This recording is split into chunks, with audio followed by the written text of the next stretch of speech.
PNF diagonal pattern for upper limb.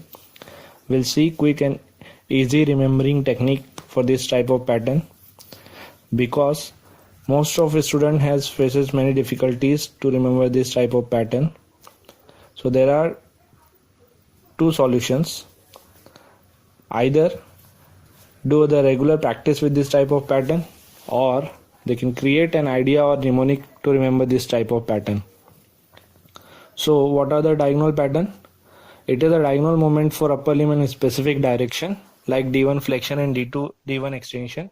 In D1 flexion, shoulder is adducted, externally rotated and flexed. Opposite is D1 extension. Likewise, we have D2 flexion and D2 extension. In D2 flexion, we have shoulder flexion but abduction and external rotation. Opposite is D2 extension. Elbow can be flexed or extended depending upon the task or requirement of the function. So, what is the idea? Idea is that you can draw a diagonal line because it is a diagonal pattern. So, after drawing a diagonal line, write D1 flexion on left hand side up, D1 extension on down, D2 flexion on right hand side, D2 extension and downward side. Now we have written a D1 flexion, D1 extension, D2 flexion, D2 extension. Now we have to look the common component for flexion is external rotation of the shoulder. So both the flexion has common component. Likewise, both the extension has common component of internal rotation of the shoulder. So likewise, we need to look about the abduction and adduction, where it is a common. In D1 flexion and D2 extension, the common component is adduction and opposite is abduction. So here overall picture of shoulder movement for diagonal movement pattern. We have written a common component for each and every pattern. So both the flexion has component external rotation, both the extension has common internal rotation.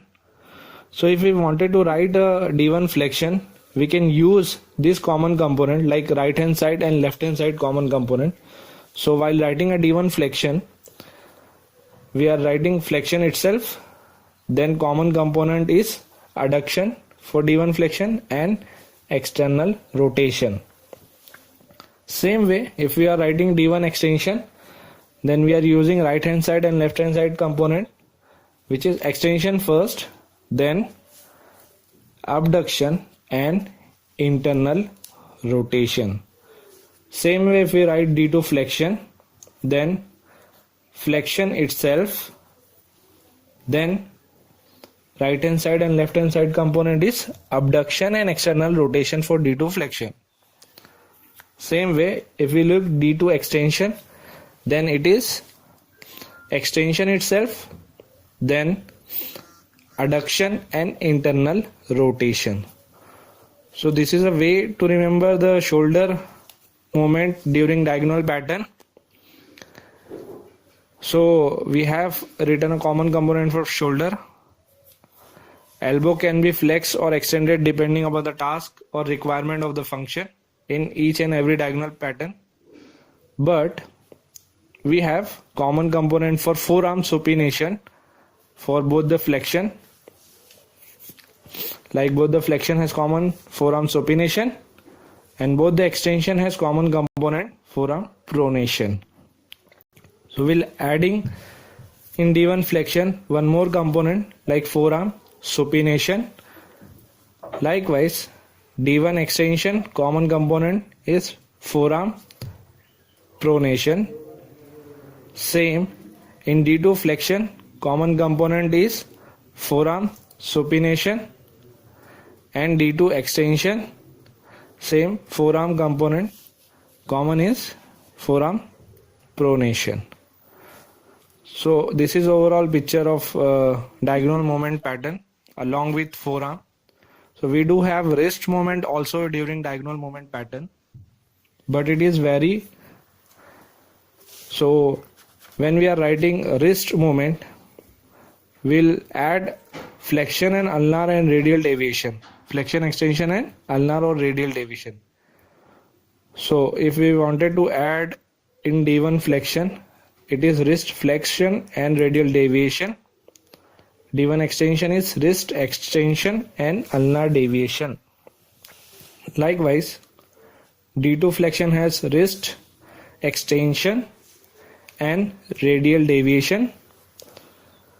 For D2 extension, wrist flexion and ulnar deviation. So if we are looking the wrist movement, both the flexion component has a common like radial deviation, and both the extension has common in ulnar deviation. So D1 flexion has a wrist flexion and D1 extension has a wrist extension, but it is opposite for D2 flexion and D2 extension. During D2 flexion it is wrist extension and D2 extension is wrist flexion. So this is overall picture of diagonal movement pattern.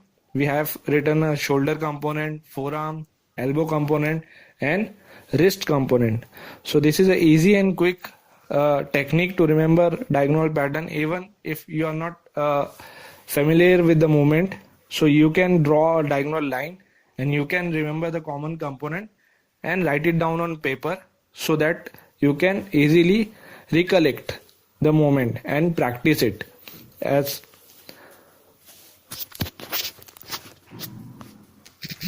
So thank you guys